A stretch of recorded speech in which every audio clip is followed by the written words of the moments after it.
Allez, salut tout le monde. Aujourd'hui, on va s'attaquer à un grand classique, un vrai casse-tête du français. Quand est-ce qu'on utilise savoir et quand est-ce qu'on utilise connaître? Ça a l'air compliqué comme ça, mais vous allez voir, la solution est en fait beaucoup plus simple qu'on le pense. Pour commencer, imaginez un peu cette scène. C'est tiré d'une histoire vraie. On a un jeune étudiant américain, il est à Paris, il essaye de faire la conversation avec une Française. Il lui demande « Vous connaissez Boston ?» Et là, elle répond « Non. » Bon. Il tente autre chose. « New York ?» Non. Un peu désespéré, il élargit « Les États-Unis ?» Encore « Non. » Le pauvre, il est complètement perdu, il se dit qu'elle doit vraiment rien connaître en géographie. Bien sûr, le problème, ce n'était pas du tout son niveau de culture générale, loin de là, c'était un simple malentendu linguistique, mais un malentendu qui nous apprend énormément. Alors qu'est-ce qui a bien pu clocher dans cet échange? C'est ce qu'on va démêler ensemble. Bon, rentrons dans le vif du sujet. Oubliez tout de suite les listes de règles de grammaire à non plus finir, les exceptions dans tous les sens. Il y a une règle d'or, une clé toute simple qui va nous permettre de ne plus jamais nous tromper. C'est parti. Et voilà le secret, le voilà. Le choix entre savoir et connaître, ça ne dépend pas vraiment d'une idée vague de connaissance ou de familiarité. Non. Tout, absolument tout, se joue sur le mot ou le groupe de mots qui vient juste après le verbe. C'est aussi simple que ça. Alors voilà le cœur du réacteur. D'un côté, on a savoir, qu'on utilise pour tout ce qui est abstrait. Un fait, une info, une compétence, le fameux savoir-faire. Et de l'autre, on a connaître, qui lui s'utilise avec des noms, des personnes, des lieux, des choses concrètes avec lesquelles on a une forme de familiarité. C'est vraiment la distinction de base. Allez, explorons la première voie, celle de savoir. C'est le verbe de l'intellect, des informations qu'on a dans la tête, des compétences qu'on a acquises. Petit test pour voir si ça rentre. On a cette phrase « Cet homme, blé blanc parlait aux animaux ». Ici, on parle clairement d'une capacité, d'un talent presque magique. Alors on met quoi? Sait ou connaît? Et oui, la réponse c'est « c'est ». Et pourquoi? Parce que la règle est super simple. Savoir est ici suivi d'un autre verbe à l'infinitif. C'est la structure qu'on utilise tout le temps pour parler d'une compétence. Savoir nager, savoir conduire, savoir chanter. Allez, on en fait un autre. Il voit que nous allons au laboratoire. Là, la structure est un peu différente. Ce n'est plus une compétence, c'est une information, un fait. Alors on choisit quoi? Et c'est encore « c'est ».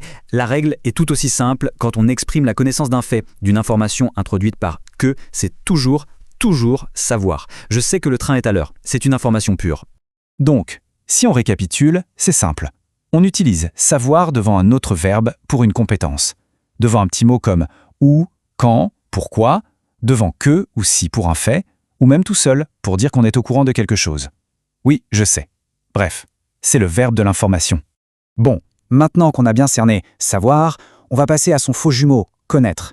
Lui, c'est le verbe de la familiarité, des rencontres, que ce soit avec des gens ou des endroits. Allez, un autre petit exercice. Est-ce que tu connais le nouveau professeur? Attention, ici, l'objet de la connaissance n'est plus un fait, mais bien une personne. Le choix devrait être assez évident maintenant. Exactement. La réponse est « connaît ». La règle est d'une logique implacable. Connaître est toujours suivi d'un nom. Et dans ce cas, c'est une personne. On est familier ou pas avec cette personne.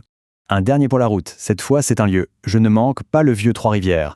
La logique, vous allez voir, ne bouge pas d'un poil. Et bien sûr, c'est connaître. Le vieux Trois-Rivières, c'est un nom propre qui désigne un lieu. On y a été ou pas, on est familier avec l'endroit ou pas. On est en plein dans le territoire de connaître. Ok, maintenant qu'on a nos deux clés, savoir et connaître, on peut enfin revenir à notre histoire du début, celle de l'Américain à Paris. On a tout ce qu'il faut pour résoudre l'énigme. Et voici la pièce qui manquait au puzzle de l'étudiant. En français, quand on utilise « connaître » pour parler d'un lieu, ça ne veut pas juste dire savoir que cet endroit existe sur une carte. Non, c'est bien plus fort. Ça implique une expérience personnelle, une familiarité directe. En gros, ça veut dire y avoir mis les pieds. Et voilà, d'un coup, tout s'éclaire. Quand il lui demandait « Vous connaissez Boston ?», ce qu'elle entendait, elle, c'était « Est-ce que vous êtes déjà allé à Boston ?» Sa réponse « non » était donc parfaitement logique et correcte. Non, elle n'avait jamais eu l'expérience personnelle de ces villes. Le quiproquo ne portait pas sur la géographie, mais sur l'expérience vécue.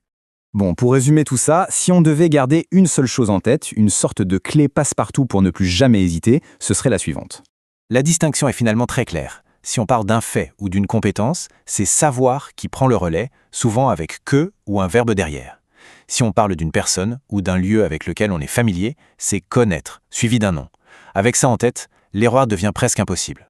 Et là, pour le bouquet final, on a cette phrase qui est juste parfaite. Elle résume absolument tout. Je connais Elisabeth, c'est une personne, un nom, donc connaître. Je sais qu'elle va à l'école, c'est une information, un fait, donc savoir. Et qu'elle sait danser, c'est une compétence, donc savoir. Les 3 règles en une seule phrase. C'est limpide, non? Et on va se quitter sur une petite question pour réfléchir. Au fond, cette distinction grammaticale entre savoir et connaître, est-ce que ce n'est pas le reflet de quelque chose de plus profond? Une manière de séparer ce qu'on a appris, ce qui est dans notre tête, de ce qu'on a vraiment vécu, de ce qui est dans notre corps et notre cœur. Ça donne à réfléchir.